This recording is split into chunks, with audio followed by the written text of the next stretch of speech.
ପିଲାମାନେ ମୁଁ କାଲି ତୁମକୁ ଏ କାଇଟ୍ର ଷଷ୍ଠ ଶ୍ରେଣୀର ଇଂରାଜୀ ବହିର କାଇଟ୍ ବିଷୟ ଲେସନ୍ 1 ବୁଝେଇଥିଲି। କିଛି ପ୍ରଶ୍ନ ଉତ୍ତର ମଧ୍ୟ ବୁଝେଇ ଦେଇଥିଲି।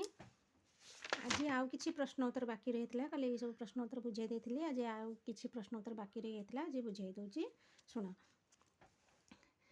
ଏଇଟା ଦେଖିବା।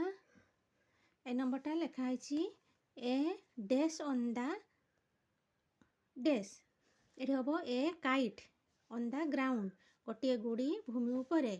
ଇଟ୍ just paper and a string but up in the air it will dance and sing.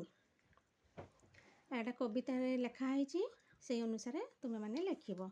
ତାପରେ ଯିବା ପରବର୍ତ୍ତୀ କ୍ୱେଶ୍ଚନକୁ। ପରବର୍ତ୍ତୀ କ୍ୱେଶ୍ଚନ ଏଠି ଦେଇଛି what is the poem about. ଏ କବିତାଟି କାହା ବିଷୟର? ଏଇଟା ପୂର୍ବ କ୍ୱେଶ୍ଚନ ଲବିଥିଲା।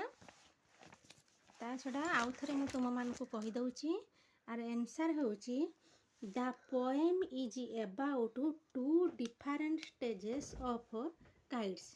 ହେଲା, ଦ ପୋଏମ୍, ଏ କବିତାଟି is about two different stages of kites. ଗୁଡ଼ିର ଦୁଇଟି ଅବସ୍ଥା ବିଷୟରେ କୁହାଯାଇଛି। ଭଲସେ ଦେଖିନିଅ ପିଲାମାନେ। ତାପରେ ଯିବା 2i ନମ୍ବରକୁ, ସେକେଣ୍ଡ ନମ୍ବରକୁ। ସେକେଣ୍ଡ ନମ୍ବର ଦେଇଛି the two states of kite are kite on dash and kite dash. Our answer ହେବ, our answer the two states of a kite are kite on the ground and kite in the air. ଯେ ଗୁଡ଼ିର ଦୁଇଟି ଅବସ୍ଥା ବିଷୟରେ କୁହାଯାଇଛି। ଗୋଟେ ହେଲା ଭୂମିରେ ପଡ଼ିଥିଲା ବେଳେ ଗୁଡ଼ିର ଅବସ୍ଥା, ground and kite in the air, ବାୟୁରେ ଥିଲାବେଳେ ବା ପବନରେ ଉଡ଼ୁଥିଲା ବେଳେ ତାର ଗୁଡ଼ିର ଅବସ୍ଥା କିପରି। ତାପରେ ଯିବା ପରବର୍ତ୍ତୀ କ୍ୱେଶ୍ଚନକୁ। 3i what does a kite do when in the air. ଯେତେବେଳେ ଗୁଡ଼ିଟି ପବନରେ ଥାଏ, ଗୁଡ଼ିଟି କ'ଣ କରେ? ତାର answer 3i when a kite is in the air it dances, ସେ ନାଚେ, ସିନ୍ସ ଗୀତ ଗାଏ, ଆଣ୍ଡ ହ୍ୟାପିଲି ପ୍ଲେଜ୍ ଆରାଉଣ୍ଡ, ଏବଂ ଖୁସିରେ ଖେଳୁଥାଏ ବା ଖୁସିରେ ବୁଲୁଥାଏ ଚାରିଆଡ଼େ।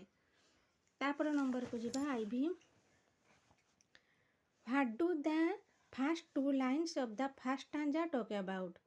ଯେ କବିତାର ପ୍ରଥମ ପଦ୍ୟାଂଶର ପ୍ରଥମ ଦୁଇ ଲାଇନ୍ କେଉଁ ବିଷୟରେ କୁହାଯାଇଛି? ତାର ଆନ୍ସର୍ ହେବ the first two lines on the first stanza talk about how a kite lies on the ground. How ମାନେ କିପରି ଏ କାଇଟ୍, ଗୋଟିଏ ଗୁଡ଼ି ଭୂମି ଉପରେ ପଡ଼ିଥାଏ ବା ଭୂମି ଉପରେ ପଡ଼ିଥିଲା ବେଳେ ସେ କିପରି ଥାଏ। ତାପର ନମ୍ବରକୁ ଯିବା V number. What do the first two lines on the second stanza talk about.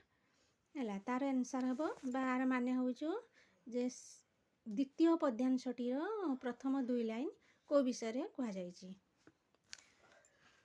ତାର ଆନ୍ସର୍ ହେବ the first two line on the second stanza talk about how a kite dances and plays in the air.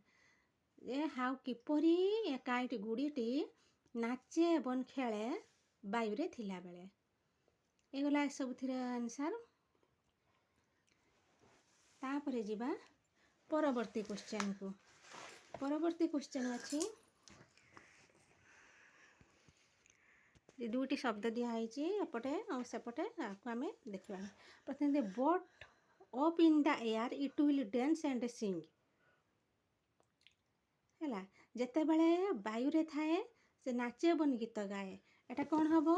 Kite ଏଲିଭ୍, ମାନେ କାଇଟ୍ଟି ଜୀବନ୍ତ ଥାଏ। A kite in the air, a kite in the air will dance and କେପର।